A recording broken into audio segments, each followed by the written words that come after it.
네, 서동수의 글로벌 마켓 리더 메리츠 정보증권 서동수 대리와 얘기를 나눠보도록 하겠습니다. 안녕하십니까? 예, 안녕하세요. 네, 자 서동수 대리와 함께 나눌 얘기들 어떤 이슈들인지 저희가 먼저 확인해보고 이어가도록 하겠습니다. 자, 먼저 기회 중국 증시에 대해서 얘기를 나눠보도록 하겠습니다.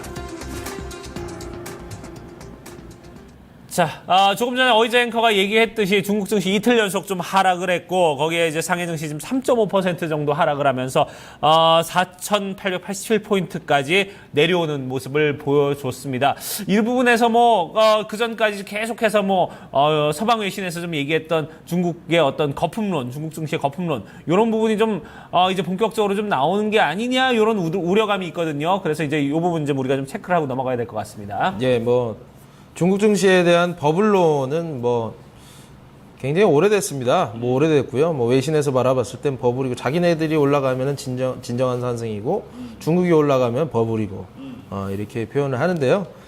일단 저는 단기적으로 좀 조정이 이루어지지 않겠느냐, 이렇게 좀 생각이 좀 많이 들고 있습니다. 상해 일봉 한번 보시겠습니다. 네.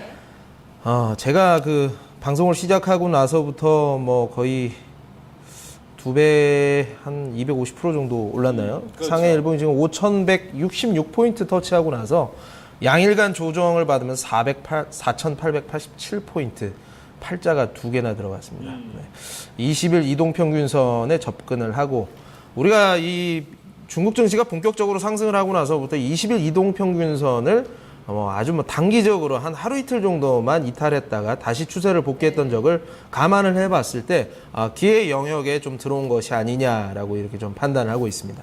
사실 어제 저희가 중국 증시 이야기를 하면서 사실 서동수님 같은 경우에는 증시가 막 잘 올라갈 때는 사실 추가적인 코멘트를 남기시지 않으시거든요. 오히려 그러니까 매수 기회가 왔을 때 이야기를 많이 남겨주시는 편인데, 고점 대비 7% 정도 빠지게 되면은 들어갈 만한 영역이다라는 얘기를 해주셨는데, 거의 지금 이틀 연속 빠지게 되면서 그 같은 자리에 온 게 아닐까 이런 생각을 하게 됩니다. 일단은 하락 원인을 좀 어떻게 봐야 될까요? 그냥 건강한 조정일까요? 예, 많이 올랐기 때문에 언제든지 무수한 많은 이유에 인해서 항상 떨어질 수는 있습니다. 네. 이제 외신에서도 전하고 있는데, 이번 주에 이제 25개의 기업의 IPO가 있다. 그리고 한 400억 위안 정도가 모집이 되는데, 네. 이런 것들을 들어가기 위해서 유동성 확보를 위해서 좀 차익 매물들이 나오고, 실질적으로 좀 이렇게 주식을 많이 가지고 있는 고위 간부들 사이에서도 좀 주식 매도 열풍이 조금 불고 있다고 하네요. 그래서 실질적으로 이렇게 버블이 꺼지게 되는 시발점이 되는 것이 아니냐라는 좀 우려가 많은데요.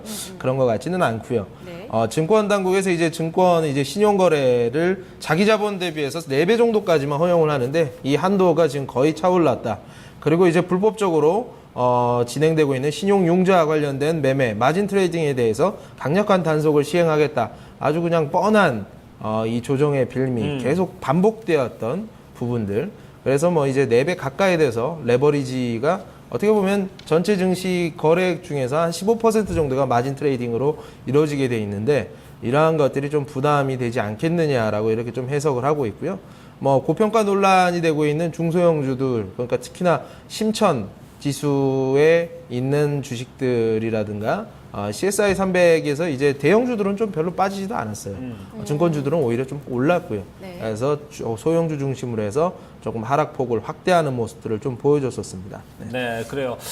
일단 고평가 논란했던 어떤 중소형주들의 어떤 하락폭도 확대됐고, 좀 이런 부분에 어떤 얘기들이 좀 나오고 있다 보니까, 네. 전체적으로 이제 사람이 그래요. 원래 이제 고점을 이제 뚫고 올라가고 나면은 그 다음부터는 여기서 조금이나 좀 기미가 보이면 좀 이게 이제 무너지는 어떤 기미가 아닌가 이렇게 좀 생각을 하다 보니까, 지금 이렇게 한 이틀 연속 좀 큰 포인트로 좀 떨어지니까 좀 아무래도 좀 조심을 할 수밖에 없는 상황인데, 지금까지 지금 서동수 대리의 지금 얘기는 지금 어느 정도의 좀 지지력을 좀 갖고 있기 때문에 여기서 이제 다시 반등의 어떤 가능성이 있다 이렇게 얘기를 해주셨고, 그럼 앞으로의 좀 지금 어느 정도부터 이제 다시 좀 반등이 일어날 것 같은지 이런 부분에 대해서 좀 얘기를 좀 나눠보도록 하죠. 예, 왜 중국 증시가 올라야 되는가에 대해서는 제가 무수히 말씀을 드렸으나, 원론적인 부분들.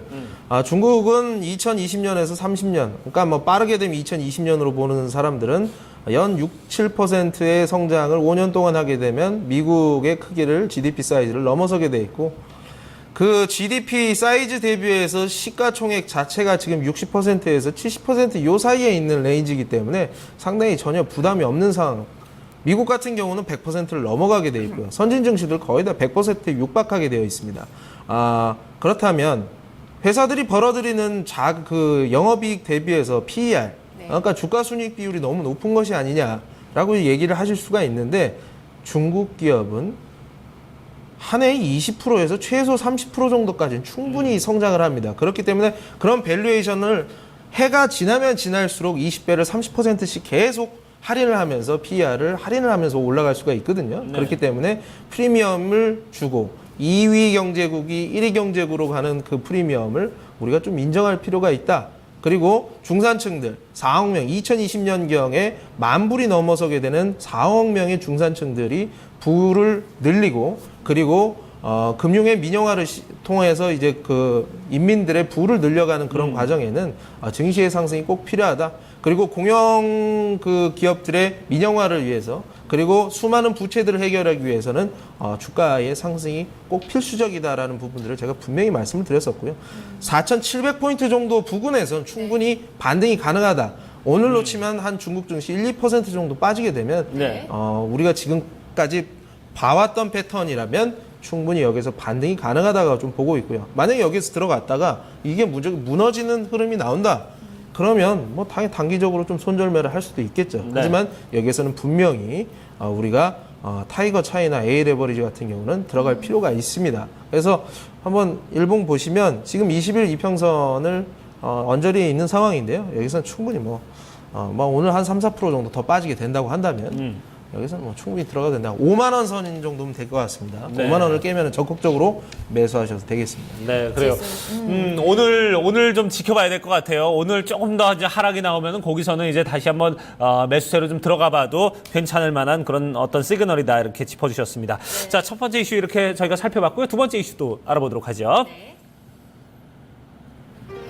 네, 두 번째 이슈 주제입니다. 중국의 온라인족 급증에 대한 이야기 나눠보도록 할게요.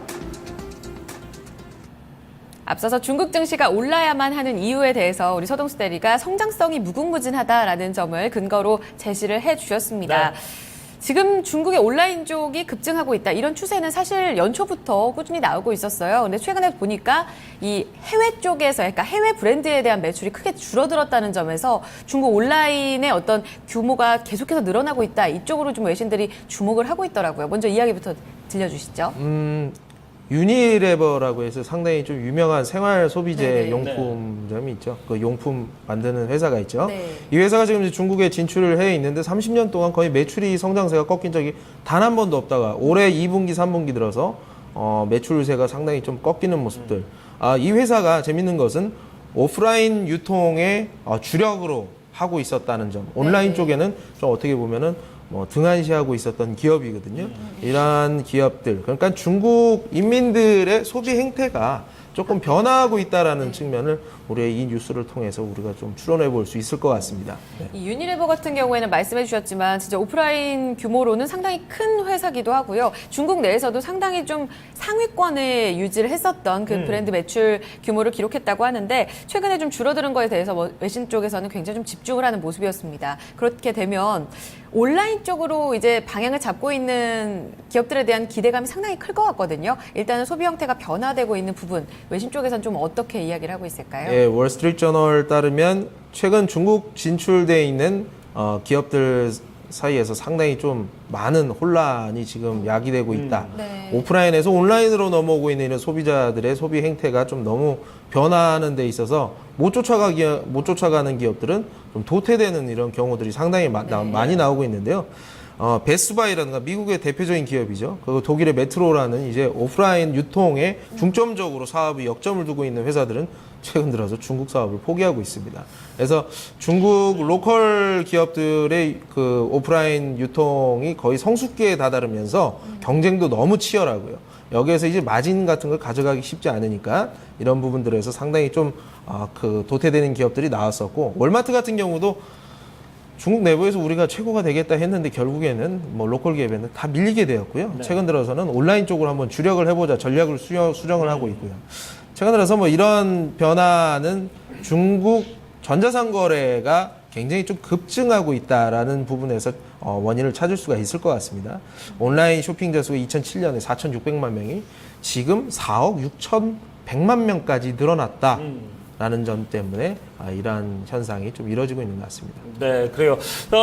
뭐 사실 뭐 우리나라에서도 그렇습니다만 외국계 어떤 오프라인 유통 기업들이 국내나 뭐 중국이나 특히 아시아 시장에 들어오면 이 특성화 때문에 계속해서 좀 밀리는 그런 모습들을 좀 심심치 않게 보게 되는데 온라인 쪽으로 이제 좀 방향을 돌리고 있고 중국도 좀 거기에 발맞춰서 온라인의 어떤 유통 시장의 규모가 좀 상당히 늘어나고 있다는 부분, 이런 부분에서 좀 얼마나 맞아 떨어질지 이런 부분은 상당히 좀 관심이 가는데, 자 그러면 이제 앞으로의 좀 우리가 파급력 조금 더 좀 살펴본다면 어떻게 살펴볼 수 있을까요? 그림을 보시면요. 중국 온라인 유통 시장 같은 경우 한 2018년까지 해서 연 한 23% 정도 성장을 할 것으로 보입니다.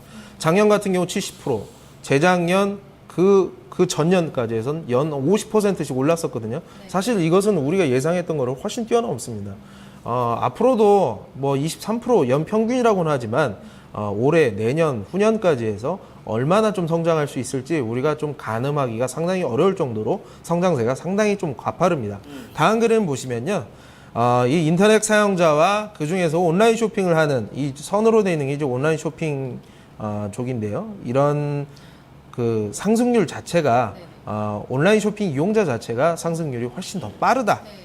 인터넷 사용자가 계속 늘어나고 있다는 점을 우리가 보게 되면 우리가 지금 13억 6천만 명의 중국 인구에서 4억 6천만 명밖에 아직 사용을 하지 않고 있다고 한다면 업사이드가 상당히 좀 충분하다. 그렇지만 우리가 좀 봐야 될 것은 알리바바가 이런 부분에서 선제적으로 진출을 해서 텐센트와 JD.com, 3위 업체 JD.com, 2위 업체 텐센트가 절대 쫓아오지 못하는 이런 선제 효과를 지금까지 계속 누리고 있습니다.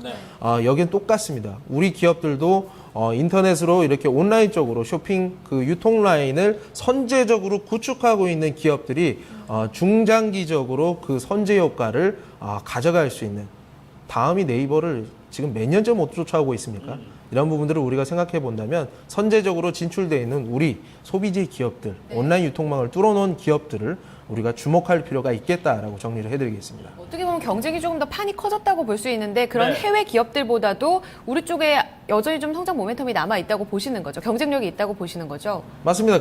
아직 지금 뭐 한국제 소비재에 관련해서 뭐 메르스 사태로 인해서 뭐 많이 좀 돼 있는데요. 경쟁력 아직 많이 살아 있다라고 말씀드리겠습니다. 그렇습니다. 이제 뭐 승부의 관건은 그거예요. 어떻게 좀 선제적으로 이런 유통망에 좀 올라타 있는지, 그리고 여기에 대해서 좀 어느 정도 인프라를 구축해 놨는지, 이런 부분에 대해서 좀 면밀하게 관찰을 하고 그런 부분에서 좀 확보가 되어 있는 기업들 한번 모색을 해보는 것도 투자의 어떤 방향이 아닌가 이런 생각이 듭니다. 네, 두 가지 이슈 여기서 마무리 짓도록 하겠습니다. 글로벌 마켓 리더 메리츠 종금증권 서동수 대리와 함께했습니다. 고맙습니다. 네, 고맙습니다. 감사합니다.